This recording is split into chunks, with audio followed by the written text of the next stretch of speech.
This is a homage beat.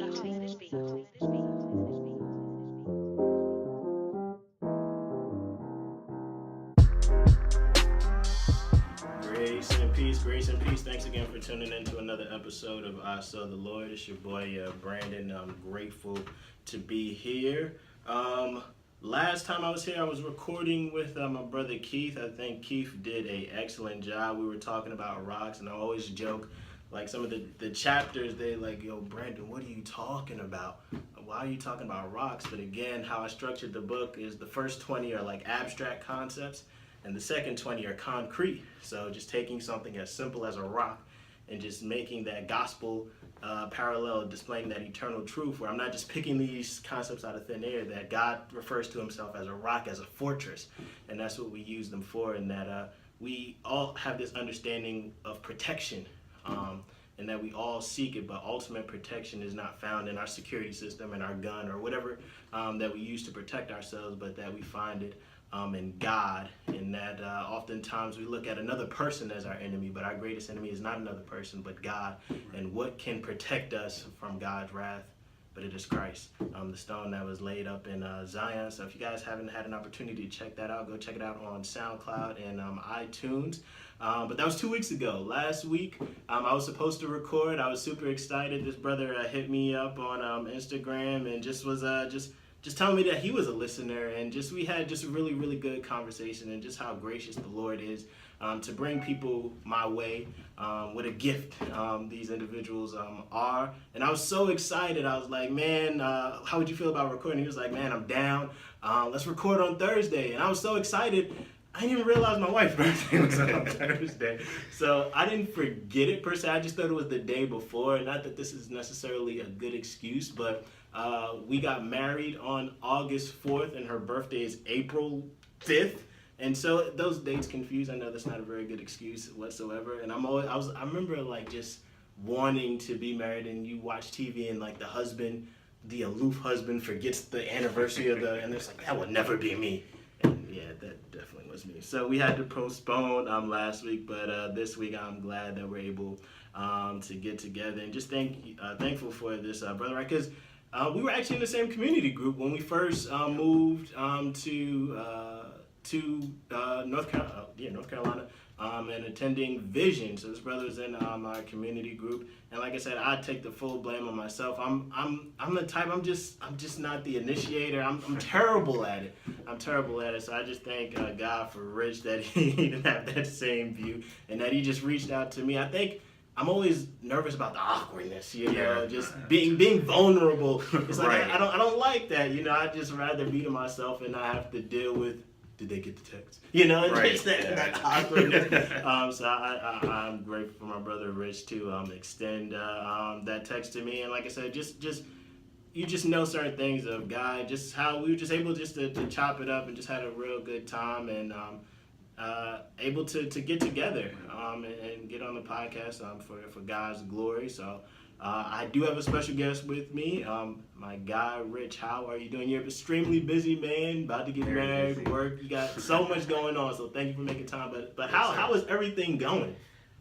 It's going. But no, I honestly can't complain because in less than 2 months, I will be marrying the love of my life. So congratulations. There's a whole lot of transition that has to happen, leading up to the wedding. Mm-hmm. And so I think that's just kind of where I've been, like just trying to make sure things for the wedding are straight, things for life after June 30th are good. She has a daughter, so, just making sure that transition with school, all that stuff has to take place. And it's funny because it's like, before you get married, before you even get in a relationship with someone and it gets to that point, you see marriage on TV and it just looks like, okay, you just get married and that's it. But there's really a lot that kind of goes into it. There's a whole lot. So, we're just working through that, but we're coming down the finish line pretty soon. So you said 2 months. Less than 2 months. Less than two months. Are you excited? I am very. Is it like coming by fast? Like, or is it moving slow? I think it's moving at a pretty steady tempo. Mm-hmm. I think in the beginning I felt like it was moving kind of slow, but it's like the closer we get to it, the faster that pace sort of picks up. Yeah. So I'm definitely excited for you guys. Just if I had any advice, cherish that day, because it definitely flies by. That's what everyone tells us. Cherish the day. Hopefully, I'm sure you guys have a photographer and a videographer and all of that good stuff, because those are definitely memories you want to capture. So like I said, extremely excited for you and your fiance.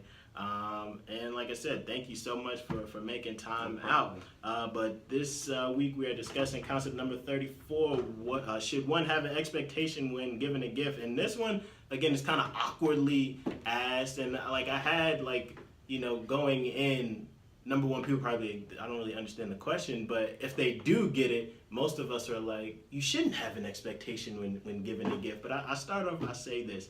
I say, no matter who you are, nearly everyone enjoys receiving gifts. Who doesn't want a gift for something? Who doesn't want to receive something enjoyable that they haven't earned? Gifts are a way to show love and gratitude to another. Giving someone a gift that is unearned signifies compassion for another. In addition, it means that one is mindful of others. Giving a gift is truly a selfless act. It seeks to bring joy to someone that comes at the expense of one's own resources, which may include money, time, or physical labor.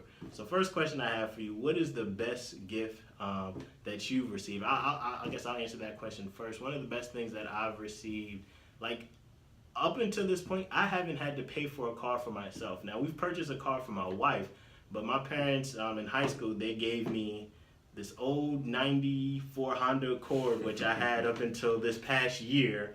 And then they recently bought a new car, and so I got the old new car, 06 Honda Accord. So that's probably one of the best gifts as far as just like something physical and tangible that I've received. I haven't had to pay for a car for myself. But what about you? What is one of the best gifts that you've received? And I would say this is probably recently, because I just celebrated my 29th birthday. Congratulations. 2 weeks ago. Mm-hmm. Getting up there, man. Right. It sounds crazy. You're On the 29. door of 30, the front porch of it. Mm-hmm. So I would probably say the best gift, and I guess it's technically tangible, would be my surprise birthday party that my fiance put together for me, because I really haven't had a surprise birthday party ever, actually. I mean, I've had birthday parties, but never had a surprise one. So honestly, that whole week she did a whole lot of great things for me, but I think that surprise birthday party definitely tops the list, because I've never been surprised before. Now, did you have any idea it was coming, or you were really genuinely like, I genuinely had no did, clue? Because it wasn't on your birthday, No, if I it was recall. the day before my birthday. The day before, so you definitely had no clue. No clue. I knew that we were going to dinner because Okay. we had planned that part. Mhm. But when I got to the restaurant and I go in the room, there's like all these people. So She really got you. she really got me. Yeah. Now, I didn't prep you for this one, but what is the best gift that you believe you've given someone? Got you off guard with that one. Best gift that I've given someone. Well, let's see. So, and this was before we were engaged. So my fiance celebrated her birthday back in October, and being that it was the first birthday that I was going to celebrate with her, she was off that day, and we took a trip to Charlotte, and I just kind of like planned some minor things. I don't call them minor. Planned the day for her. So just a couple of different activities. And I could tell that she genuinely appreciated that, you know, besides the fact that, you know, it was before I proposed to her. I think just the thought behind some of the things that I did, because I'm the type of person, when I give gifts, I try to be creative with it. Like, you know, anyone can, I don't know, give some flowers and a card, but a lot of times with the way that I do it or the things that I give, there's a lot of thought that kind of went behind it. And I could tell that she genuinely saw that and felt that. So I think that's probably one of the best gifts I've given. And it's always crazy, because it's like, as someone watching from the outside in, I think even your proposal was pretty dope. How you had planned that out with just some real thought that you can clearly tell that you guys love each other. And that's encouraging, even just for someone as myself, because it's like once you get married, it's like we always highlight just the wedding aspect, but Right. marriage is a lifetime, you That's know. right. And it's just really encouraging, just to see the love that you have, and like I said, the thought that goes behind the even the proposal, because usually that you want to make sure some thought goes behind that, but you had a great proposal where I believe you even, I don't know if it was a letter or a poem or Yeah. something that you had, just very creative, just very well thought out, and she had no clue, and even like. Doing it in a public setting, like that even like scared me, but just the boldness for you to even do it Man. in a public setting there, I definitely tip my hat and applaud you, where you definitely know how to give a gift. Definitely know how to give a gift. It's like each time I have to like take it a step up. So, and I feel like with her doing all that she did for me for my birthday, Yeah. you know, it's not a competition. No, I got not you. in a negative sense, Mhm. but now I'm like, okay, she did a whole week's worth of things, Yeah. Monday through Sunday. Mm-hmm. So I'm like, okay, I gotta really be on it this year. Mhm. So, Nah, that's what's up, and I actually get to that because I say this. I say giving a gift implies that one is not to expect anything in return. However, that's not necessarily true because the giver does expect the recipient to be what? Thankful right. and responsible for the gift. Like with my parents, if I'm gonna be completely honest, when they gave me the I think it was like an '04 Accord, it was busted. Just keep it real. But I was happy to have a car.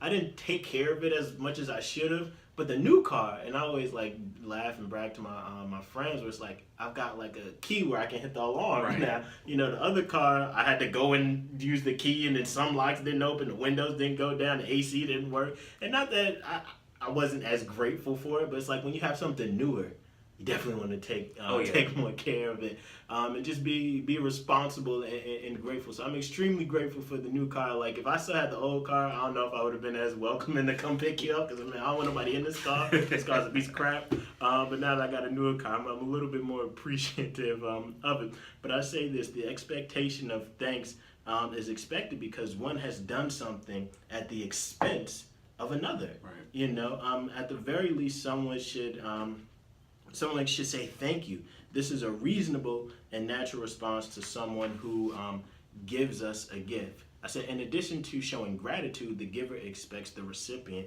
to be responsible for what is given. I say, if a parent gives a child a gift, the expectation is that the child will be responsible for it. The child is expected not to lose or damage the gift. Again, this is a reasonable expectation for one who does give a gift.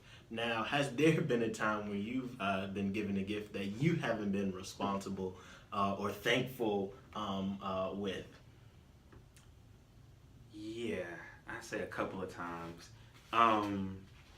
Namely, when it comes to giving me articles of clothing. So I've gotten things from my parents, from friends, and while I guess I appreciated them giving it to me, it Wasn't your style? Yeah, and I try not to be that picky person because I like to think that, you know, when it comes to that type of stuff, I'm not that hard to please. But sometimes you just don't like something. Yeah. So it just kind of hides in the back of the closet. I'm going to say for me, if I'm going to be honest, like I know when I moved down here, I didn't have a job. And so it's like when you're looking for that job, you're like praying, just God, just give me something. And you're just hoping, go in, just try to kill your interview and do this, that, and the third. And you do all these things to get the job. And then once you get the job, you kind of just on cruise control. Yep. And if I'm going to be honest, sometimes I feel I take my job for granted, even though I know how important it is to me. Because I'm at a job where, number one, last February, I got a promotion. So that rarely happens. The last job I was at, I didn't get a promotion. And so I was in a customer service role. Now I'm on an escalations role, which essentially means I do behind the scenes work and I have to take supervisor calls. So nice little